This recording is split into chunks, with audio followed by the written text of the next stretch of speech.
I believe, when Mr. Johnson responded to a bar complaint. And there was some printing of that in the newspaper, and Mr. Grisham, felt that that was an additional attempt by Henry Johnson to embarrass him. Did you say why he was mad at the sheriff?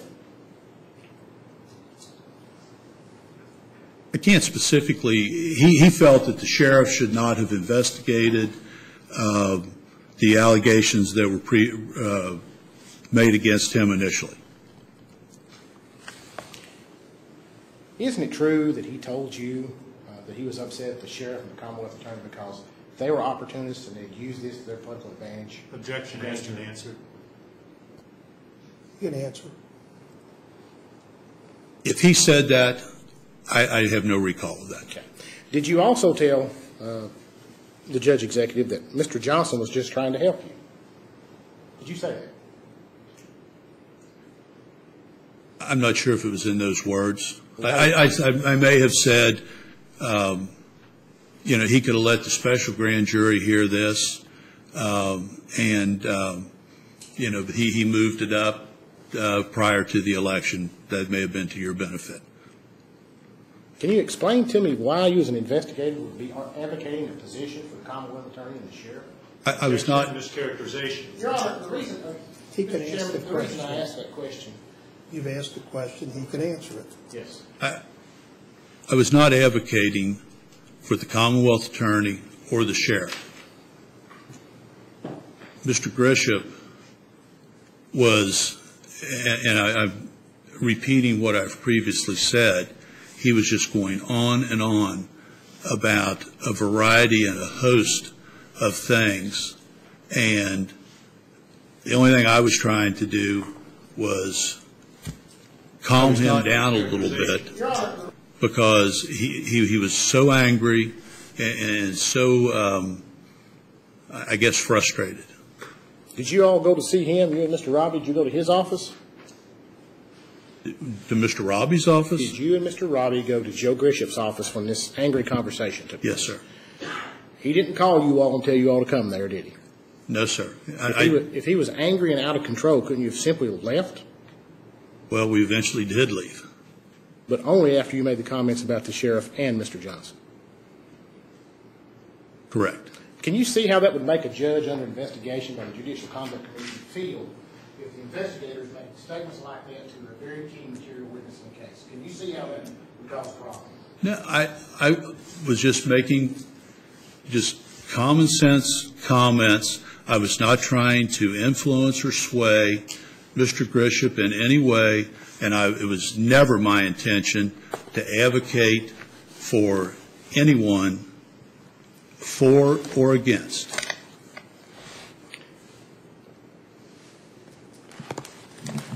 Did you ever at any time report to the commission that Joseph Grisham in the investigation involving me had recanted his first initial statement? No, because I never felt he recanted his statement. You're saying he didn't tell you he took everything back, he recanted all that. Well, that's what you're saying. He never said that. Plus, at the time I took the statement of Mr. Grisham, I think one of the very last questions I asked him is, are you aware this is being tape recorded, and are all these facts truthful and honest? Were you aware that Mr. Grisham was being sent emails by Henry S. Johnson prior to this statement being taken? I was not aware of that. Were you aware that he was saying these statements that Judge Allred was going to try to indict him? I was not aware of that. Were you aware that Judge Grisham had been called to the Harlan Daily Enterprise by a reporter and shown a copy of an order and told that... Wait, I don't mean to interrupt you. I apologize. Can you repeat the first part? Were you aware, through your investigation, were you aware that Judge Grisham had been called to the Harlan Daily Enterprise and shown a copy of the special grand jury? I do not believe I was aware of that. Were you aware that he was told through your investigation, were you aware that the order was given to the reporter by me that Judge Grisham had been called to the Harlan Daily Enterprise and shown a copy of the special grand jury? No. Do you think that would have any bearing on your case? I if do you not knew these believe I facts? was aware of that. Let me phrase it. Would it help to understand that why he was upset now after he made the first statement and was changing his statement? Well, as I said, Judge, he never changed his statement. He was angry at the sheriff and the Commonwealth's attorney. He was But- angry at the sheriff and Commonwealth's attorney in the first interview you had with him? No. He was, in fact, he seemed to be happy with the Commonwealth attorney and the sheriff at that time, didn't he? I can't say word for word, yes. Okay. Did it not make you wonder why he was no longer happy with it? Well, the first thought that ran through my mind is he made us aware he had been in conversations with you. And he was saying things at that time about their personal preferences and so forth. Did you report that to the commission? No, sir, we've covered that previously. Well, that's the first time you said that. Did you report to the commission that I've been having conversations with Mr. Grisham? No, sir. Did you feel it was necessary to do, I have a question for you. Mr. Grisham has asserted that you interviewed him as many as 10 times as of November 2010. Had you talked to him 10 times? I think that's an exaggeration.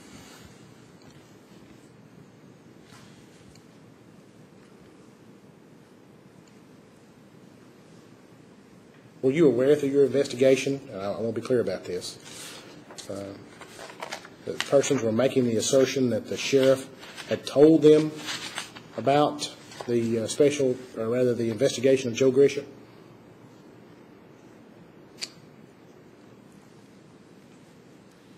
I do. I recall, and I cannot think of the gentleman's name at this time. I can picture where the interview was conducted, and you'll know the answer if I can. Sean Miller? Please? Sean Miller? Did he run for an elected position? Judge executive. Works at a concrete plant? Yep, or that's it. Yes. That gets me to another question. You were given a list of witnesses to interview for me, weren't you? I was, yes, sir. Did you interview all those witnesses? I did not interview all of those witnesses because at some point in time, I was informed by Jim Lawson that some of the charges, some of the allegations were not being pursued, and that there was no need to interview some of those folks. Did you ever report to the commission that you were unable to find some of my witnesses? I did. I had some trouble finding some, and I reported that to Jim Lawson. And then subsequent to that, I was told, those folks we were not pursuing anything that it had to do with some school issues, I believe, and some things like that. You pursued the grand jury charge. I'm here on that. Some of those witnesses involved grand jury witnesses to be interviewed at the preliminary stage. Did you do those? I did. I don't recall the full list of witnesses. I did some, and I was advised by Mr. Lawson not to proceed farther on others. Did you interview Tim Jones? That name does not sound familiar. He was on the list. His office was on Main Street in Harlem. Well, as I said, I may have gone to that office. He was not there, unavailable, and then eventually I was informed or advised not to pursue some of those folks. So you specifically remember going to his office and he was unavailable? If there was a gentleman that now works for a radio station, I believe that they may have, I had an address for the two of them at the same building, if it's the gentleman I'm thinking of. I went there. He was unavailable. I was provided another address for the other gentleman, and the name escapes me, and I went to another location.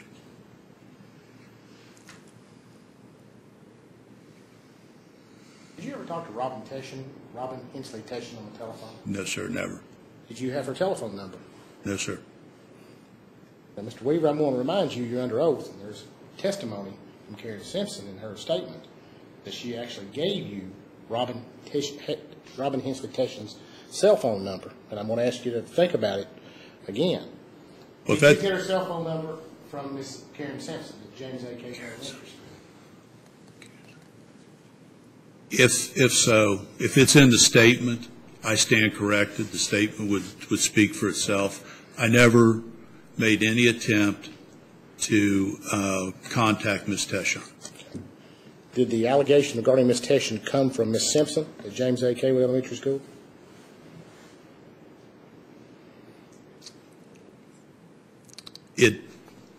I heard that from more than one person. Now, who, I can't. Were you aware that I had requested the names of the individuals who had made complaints against me? To the commission? Yes. You work for the commission, don't you? I do, yes, sir. Okay. I do not handle, that's above me. Now, the way the rule reads is oral, written, any type of complaint that comes in, the commission can investigate. Correct? Yes, sir. Okay. When people make complaints to you, did you document it? If it was in their statement, I would have documented it, yes, sir. Were you ever requested by the executive secretary to give a list of the people who had made complaints, who the complaining witness was? No one ever made a complaint to me, a written complaint. If anything was mentioned in a statement, we may have pursued that, and you would have copies of all statements that were taken. Except for the people you talked to that you didn't take statements from, correct? There were some people that would not allow a statement to be taken. And there were times that you talked to people that you didn't make a summary of the interview, did you? Joe Grisham, yes. Some, What about Martin Lippert and Henry S. Johnson? How many times did you talk to them in the investigative meeting? I would, several times. Several is how many? I don't know. I mean, 10? maybe with Sheriff Lippert could be, because I was interviewing sheriff's deputies. You interviewed all them probably in a couple of days in July, is that correct? Probably so. So that would have been a couple of days with you. How many times did you actually speak with Martin Lippert concerning that? Well, I spoke with him. Sometimes he had nothing to do with you. I would see him on the street. I mean, I was in and around Harlan, in and out of the courthouse or the administration building. How many times did you actually go to him and talk to him about an allegation? I don't know the answer to that question. I don't know. More than 10? No, I don't think so. More than 5? Well, I never went to him with allegations. I was not using him to do my legwork or anything of that nature. Did you interview Randy Hagan? Yes, sir. Did you interview him in Tennessee? No, sir. Did you ever make a trip to Tennessee? To Tennessee? Yes, sir. I went to Tennessee a couple times and ate, but it had nothing to do with my duties with the Judicial Conduct Commission. Did Henry Johnson ever accompany you on any of the trips you made to talk to witnesses? Henry Johnson has never accompanied me on any interview with any witness. Did the sheriff's deputy or Martin Lippert ever accompany you on any interview or to go and locate a witness? No, sir. And you did the interview with Randy Head, was that in Bell County? Pineville, yes, sir. Was it in the law office? Yes, sir. It's on this. Law office, was Yeah, and I don't know. I don't know the name of the law firm. It was on the second floor of a corner building, kind of looked like a storefront building near the, I guess, the old courthouse. Who arranged that office for you? I was contacted, if I remember correctly, by Mr. Melvin, that I recall Mr. Head being a client of his, and he arranged the location. No further questions this witness. Mr. Mando? We have no questions of Mr. Weaver at this time. Any member of the commission? All right. Mr. Weaver, you may be excused. Thank you. Judge, call your next witness, please. I'd like to reserve just a few more minutes in case something comes up with Judge Grisham. We want to testify in a few minutes.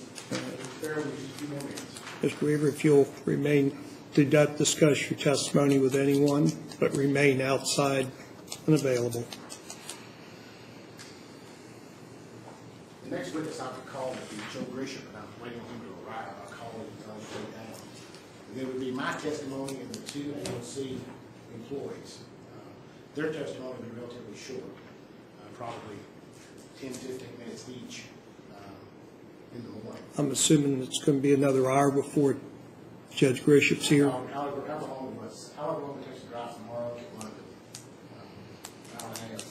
So I called him. He said he was leaving his work clothes. He was outside working in the yard or something, I think. I don't know. He said just come as he was. I guess my concern, Judge, and the commission's concern is that before lunch, the commission rested, and we all have other functions to perform. We're here for 3 days. You knew this hearing was scheduled for 3 days. You knew before lunch that who your witnesses you were going to need, and yet here we are, and we don't have any witnesses at 3 o'clock. Why wasn't Judge Grisham called before lunch and told to be here?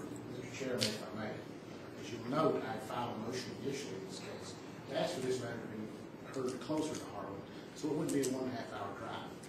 I have no idea how to tell the number of witnesses that may or may not be necessary. I have no idea to know how long the commission's case is. They ended, Judge, they ended before lunch. They ended before lunch.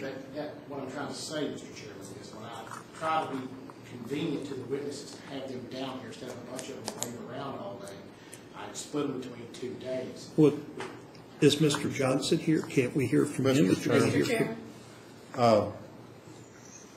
Is the witnesses he just announced, is that all the witnesses that are left? Is there Is there somebody else we could hear now, or? That's what I was going to tell the Chairman. The next witness I would like to call would be Mr. Grisham. He's on his way. The only thing I would call Mr. Johnson for at this time, I would want to call Mr. Johnson after Mr. Grisham testifies. So anyway, I'll call him, let him do the tape, and I can do that. Let's call Mr. Johnson. Let's call Mr. Yeah, let's do that. Let's do that so we can get that done, and hopefully Judge Grisham will be here by then. Then there's just you and the 2 AOC employees? 2 AOC, but one is the statistician is going to introduce the records, the number of caseloads that I carry compared to other circuits, and the number of criminal cases that are handled in Harlem Circuit compared to other criminal circuits. The reason that's relevant. Well, that's okay. Well, if they're just driving here to produce records, is there some kind of stipulations? Could we stipulate can to do the in records? reference to those records? I mean, We're certainly open to that. I mean, we didn't really have any advance notices to who those folks were, what they were going to say. But if the proffer is it is strictly for statistical purposes on caseloads in Harlem County, I'm sure we can work out an agreement on that. I think So- that- Let's take a break and Mr. then Chairman, talk. can we ask the counsel for the commission and Judge Allred discuss that and get back to us Certainly. while we are on break? Because So how many more witnesses would you have That there? would be, let's see. Yourself, Mr. The reason I'm just having a hard time calculating, I'm one of the ones that had to be released because of the charges that were dismissed. Right. And I think those would be me, Mr. Johnson. They call Sheriff Whitman back on. Right. It would just be me testifying, would be the longest one. Judge Grisham's testimony would be probably an hour or so. All right. Mine would probably be a couple hours maybe. All right. So I go back through each of these allegations and make sure, and please understand, I understand that. No fault of your own, but it is difficult for me to make sure that I got my side of the case in. I understand that, Judge. We can work around that. We just want to do as much as we can. But if Mr. Johnson's here, why don't we call him while we're waiting for Mr. Grisham? You want to play that tape, is that? Yes. Why don't we have him come, we can do that. If you go get You know, he doesn't have to come in if they'll just stipulate that they're okay with this tape. I'll play it and let him listen to it. I haven't heard the tape. I don't even made the tape. Bring Mr. Johnson in, let's just do it. He I can wanna hear it too. stipulate, but under the circumstances, I can't. That's reasonable. I understand. And then, when we get done with Mr. Johnson, what I would suggest we do is that while we're waiting for Judge Grisham, if you and Judge Allred can get together, if you can stipulate the stuff, statistics, they can get facts mailed, whatever, not mailed, but faxed or something, get them here. We don't need a witness to just produce a record, I would hope.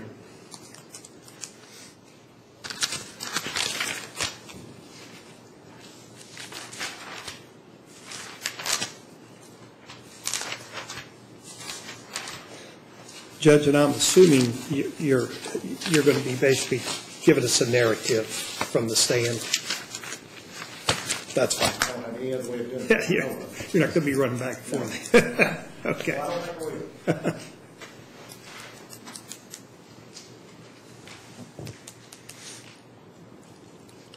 I would ask you to do that in the morning, if that's possible. Oh, I think we can, Would ask for that. what I'm hearing I is, promise you I'll keep it straight. well, what I'm hearing is you'll probably be in position to end your case about noon tomorrow, give or take. Maybe even before that. Okay, that's fine. Be on the road and back with their families and I'll let them, yeah. All right, Awesome. thank you. Mr. Johnson, come forward, please, sir.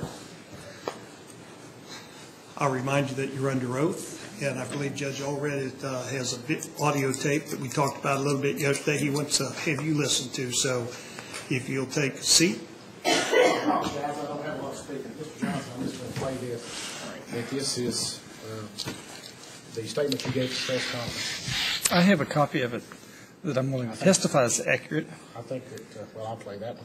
It makes no difference to me. Well, okay, if you're going to play it, go ahead and play whichever one. It doesn't make any difference. Mr. Mando didn't want to hear it, okay? So I was just, Mr. Vanderwood, apparently Mr. Johnson has a copy of the, He has a copy, and Mr. Johnson testifies that that's a true and accurate copy of the recording of his press conference statement. If Mr. Johnson says that, then we'll be fine with it. Investigation of Joe Grisham. just listening to it. Potential charges of trafficking in a controlled substance. I'm sorry. Yeah, let's do that. Yeah. I'd like to You hear can't it. hear it at all. You can't hear it at all? No, yeah. I can barely hear how long is this, Mr. Judge Allred, Yes. approximately? Let my Yes. We can start. able body set us up. Mr. Johnson, about how long is this? 16 minutes. I'm sorry. 17 minutes. Thank you. Had time I want to hear it. Yes.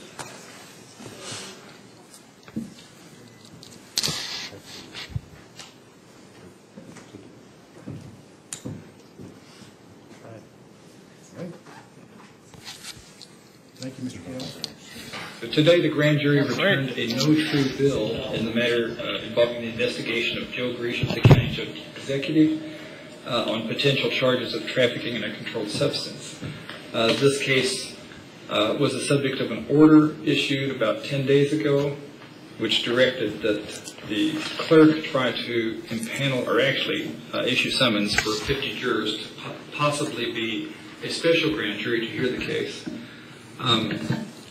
At that time, I was in agreement with that process, and it was even contemplated that we might get a grand jury from outside Harlan County to remove the taint or suspicion of politics in the investigation. However, a couple of days after the order was entered, the matter was disseminated widely by email to the media, who published the fact that Joe Grisham was being investigated on these charges, and there was a lot of controversy here in Harlan County over the last week as a result of this being so widely reported in all the media. As a result, because of what I knew about the case, and also the fact that last Thursday Joe Grisham was taken for a polygraph examination administered by the Kentucky State Police laboratory people, and he passed that. showing no deception in his answers, that he had never given illegal drugs or transferred illegal drugs to the informant. And because I also knew that early last fall, the sheriff had come to me saying that this informant had said that she could obtain drugs from Joe Grisha in his office. And he set her up with an undercover camera and sent her in to try to do that. She came back out with a pill, but with nothing on the recording that actually explained where she got that pill. Any interpretation that she was given the pill by Joe Grisha at that time depended on her credibility rather than what was shown clearly on the tape. But the sheriff came to me after that and told me what had happened and asked for guidance on how to proceed. I told him that he had to pursue it because it would be pursued against any other private citizen, and just the fact that the individual occupied an office did not give any kind of immunity, and that it should be investigated thoroughly. I also advised him that it was best if it was not kept local, and as a result, we later went to Frankfurt. We talked with the Public Integrity Division of the investigative branch of the Attorney General's office and told them what was going on and asked them to come into the investigation and take over the investigation, really. By that time, another tape had been obtained already, which was of the same sort. She produced a pill afterwards, but it was not clearly shown or explained on the tape how she got that, except for what she said.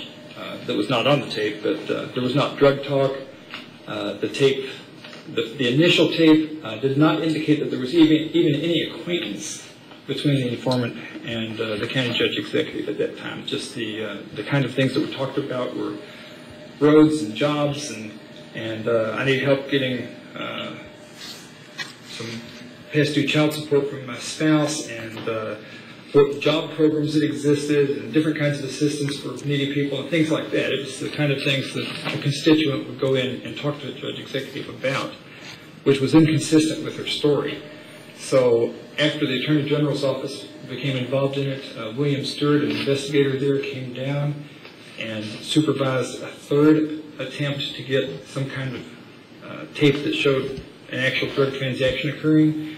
Again, this is unsuccessful. The accounts that she was giving to the investigators were inconsistent, according to the Attorney General, were inconsistent with the things that were on the tape and with other statements that she was making. As a result, they asked her to submit a polygraph examination. She declined. The Attorney General's office filed a supplemental report pointing out these inconsistencies, and also in a letter said that they felt that there was not evidence of wrongdoing and that they were closing their case and terminating the investigation. They thought there were no criminal charges to be brought. So I knew this when that order was entered. And actually the reason that the order was entered, I had talked with the judge about, actually the judge had brought it up, that this case needed to go to the grand jury. Because Judge Allred? Judge Allred, yes. Judge Allred said that this case needed to go to the grand jury because it involved a public official, and the rumors were already out there about it, and so the public needed to see that it was investigated, it was presented, and that it wasn't really a case. It was something with no evidence to support the allegations made by the informant. I agreed with that. Because I've done that before. There are cases that I want to have presented to the grand jury, even when I think it's going to be a no-true bill, because I want the people involved to see that it was investigated, it was presented, and the evidence just wasn't there. So it's just an extension of public trust, basically. Yes, right, it is. It's all dealing with public trust, that's right. And so Judge Allred had also suggested that perhaps we should get a Bell County grand jury. Because that way it would eliminate some of the political element in the public's eye. I thought that sounded just fine, like a good idea. Also, I had considered stepping aside and letting a special prosecutor present the case to the grand jury, again, to eliminate that. And Judge Allred had talked about recusing himself from it for the same reason. So we were both in agreement on this. What changed all of this, I didn't think there was a hurry either. There was no hurry to do it at that point. All there were the rumors out there, but there always are. So there was no urgency. What changed all this was when on the 24th, suddenly it became a big news story about the judge's order that he had entered seeking the special grand jury and specifically stating that it was to investigate charges of trafficking in controlled substance by County Judge Executive Joe Grisha. And when that became publicized and became a big story, it changed the landscape. It changed the fairness of it, because I knew at that point that the Attorney General's office had said there was no case. We had sought independent participation in the investigation. As a matter of fact, the sheriff and I also spoke to an assistant U.S. District Attorney to see if federal authorities were interested in being involved in the investigation. And they said no, that they didn't see any federal issue because unless it involved federal funds or something of that nature, there really wasn't federal jurisdiction to the matter, and they weren't interested in pursuing it. It was strictly a state matter. So we went with the Attorney General's office. As soon as not as soon as, but shortly after the story became big news last week, Joe Grisha called and offered to take a polygraph examination. Said that he knew nothing about these allegations, that he had not done anything of this nature. We scheduled one, the sheriff's office scheduled one for last Thursday morning and in London, and it was done, and he passed. What, I guess if there's more evidence presented, it can go before the grand jury. Right. I don't really see how that could happen.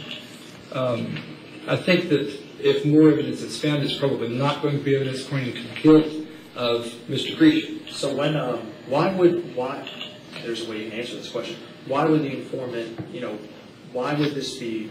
She was seeking leniency in her own charges, and the reason that the informants wear recording devices when they're working undercover in these drug investigations is because a lot of times their credibility is not very good. And I'm speaking generally now of drug investigations.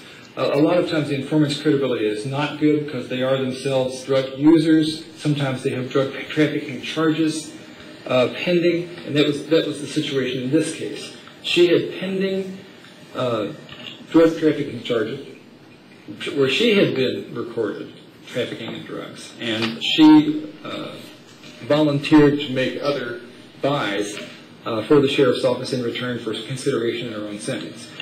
I don't know why she went in this direction. What does this mean for her personally? Does this mean she does not get leniency? Or? I don't know. We'll see. Okay. And how long ago did Grisha first find out that he was being investigated? I don't know. As far as I'm sure he had heard rumors before. Now, the first, I didn't know about the order being made public until last Monday. And I hadn't actually seen the order until last Monday. I did know that an order had been issued trying to seek a special jury panel to see if we could proceed in the way that the judge and I had discussed of getting a special grand jury and so forth. When you say order, you mean order for a grand jury to investigate? Yeah, right. The order of April 22nd that sparked all the controversy or the publicity. How did it become public? Do you guys know? I don't know. Somebody between April 22nd and April 24th obtained a copy of it and decided to disseminate that information to the media. You have no idea who it is? I do not know who it was. Is there being an investigation into who did this? Or see how it was done? I think there probably will be people looking into how that happened. And have you had a chance to talk to Judge Grisha? But that in itself wouldn't necessarily be something that was illegal, to do that. It's something that was unfair, maybe, but not illegal. And it could be somebody who just thought the public needed to know because they thought there was more to it, because they did not know what the investigation was. Just that there was an investigation pending is enough to taint a person in a lot of people's minds. And have you talked to Judge Executive Grisha? Not since last Wednesday, when he offered to take the polygraph. So he doesn't know yet that the grand jury is not pursuing this? No. I imagine he'll be relieved. I imagine he will. He was not available today because of the funeral of his mother. So But do you think his claim during this whole time that he kept on saying this is dirty Eastern Kentucky politics at its finest? I think whoever disseminated that on Saturday was politically motivated, whoever that was. Okay, well, And if they had not done that, we would have not had to go ahead and present this like we have in as prompt a manner. so you think it may be somewhat for everybody's benefit that this happened. I mean, it sticks that it happened, obviously, for him that it happened. At least it gives him a couple weeks to do some damage control from what happened, because now he's been exonerated. Right, he has been exonerated, and it's the issue of fairness, because I knew that we would not have the special grand jury before the primary, and I felt like it was fundamentally unfair for me to know that there was no case against him. The Attorney General's office has said there was no case. The grand jury has now said there's no case, and I knew that, and I knew that he'd passed a polygraph, and I felt that it was just fundamentally unfair to let this hang over his head until after the primary election, and then have a grand jury return a no true bill in July or August or whenever they could finally get around to hearing it, and by that time the damage has been suffered, and in the meantime he'd had this over his head for months and months, and neighbors talking about him, and people, his children wondering about why is my dad in the paper about all this, and that's just not right. I mean, I knew about the investigation. I felt it had to be brought right now because it's the right thing to do. That's all. And are you glad that a resolution was reached now? Yes, I think that was fair. I think that was the fair thing to do. And on the other hand, if there had been evidence sufficient to indict him, I would have felt that was perfectly fair too. If the evidence had been there to indict him, it's better to do that promptly also, rather than let it hang out there. Matter of fact, more so. I would not want, more so I would want to come to bring it promptly. The reason that I was not in a rush to do it and was willing to go with the special grand jury proceedings was because I didn't think it was urgent, because it wasn't something that was really, it was just rumor. And also, I knew that it wasn't something where we were going to have somebody win who was, in fact, a drug dealer. And it wasn't going to affect the election, I thought. But to have it work out this way, I think we needed to go ahead and get that case to the grand jury and get it presented, and so we did. Okay. Well, is there anything else you want to say? That's all. I want to ask something. Okay. You talked about it becoming public. This was going to be done. When was the public going to know if it hadn't became public when it did? I mean, the Attorney General, you, and everybody that investigated said, there's nothing there. Right. But for the trust issue, public trust issue, Right. go ahead and have the grand jury seated. When are we going to know about this? When all of that, when that had been completed. When there had been a no true bill returned by the special grand jury, that would have been reported, I'm sure, because that's public information. Is that common that you would not know about a grand jury investigation until it's over? I don't think it's very unusual. I think a lot of times people who are being investigated don't know it. Especially drug trafficking cases. Most of them do not know that there has been a controlled buy made by an informant until an indictment's returned. And the charge presented was on drug trafficking. Right. And drug Right. trafficking alone. That's correct. Okay. Yeah. And how long was this investigation? It was from about September of last year up through, fairly recently. And outside of the sheriff's office, no one really knew. Well, no other people knew. I mean, the Attorney General's office knew. At least one federal prosecutor knew. Different people knew. Okay, well that's... Also, word had leaked out. Other people knew because it was on the internet. That this was going on, just in the form of rumor. But today, the grand jury returned a no true bill in the matter involving the investigation of Joe Grisham, the county judge executive, on potential charges of trafficking in a controlled substance. Was that press conference on May the 3rd? May the 3rd. Yes. Today, thank you. Was that, how long was it? Was that 18 minutes? Or 17 or something like that? Use that one. Well, no, not going to play another one. That sounded right. I just wanted to make sure it was the whole thing. I think it probably was, but it cut off kind of abruptly. If you want to use yours, I'll use yours, that way we'll be sure. And I'm sure it's the copy that I had from the radio station. So, Can you tell how long that was? 16 minutes and like 29 seconds or something like that. Is yours a little bit longer than that? Yeah, I think so. Okay. I think so.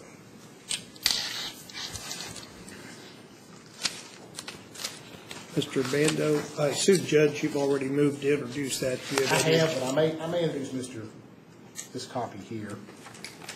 Do you have any objection, Mr. Bando? Like some extra. No, Mr. Chairman. I'm sorry. No, sir, no objection. I'll skip it to the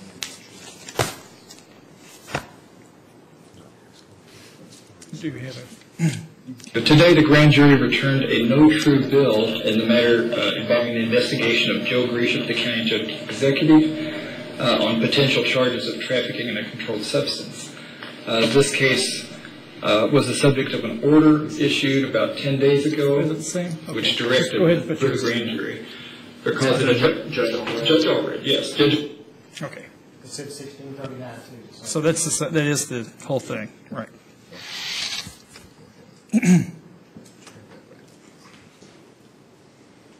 I recall that was Exhibit G.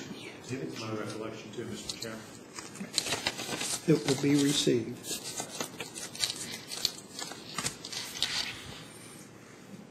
Okay.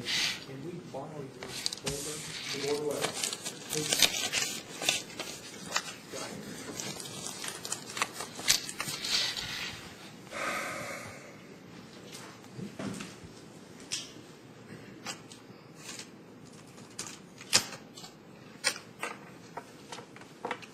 Thank you. That's all from Mr. Johnson. That's all you have for Mr. Johnson. Mr. Bando, any questions? No, sir. Members of the commission, any questions? All right, I assume Mr. Johnson's free to go. All right, thank you. Thank you, Mr. Johnson. Do not discuss your testimony with anyone outside the courtroom. I'm going to ask that Mr. Johnson not be fully excused. There is a slight potential, depending on Judge Allred's testimony tomorrow, that he may be called for purposes of rebuttal. So I assume you can call him in the morning? I can call him and let him know. All right, That's fine. thank you. Okay, thank you. Why don't we stand in recess and, well, do you have any other witnesses? You said Sheriff Lippard, but you weren't sure.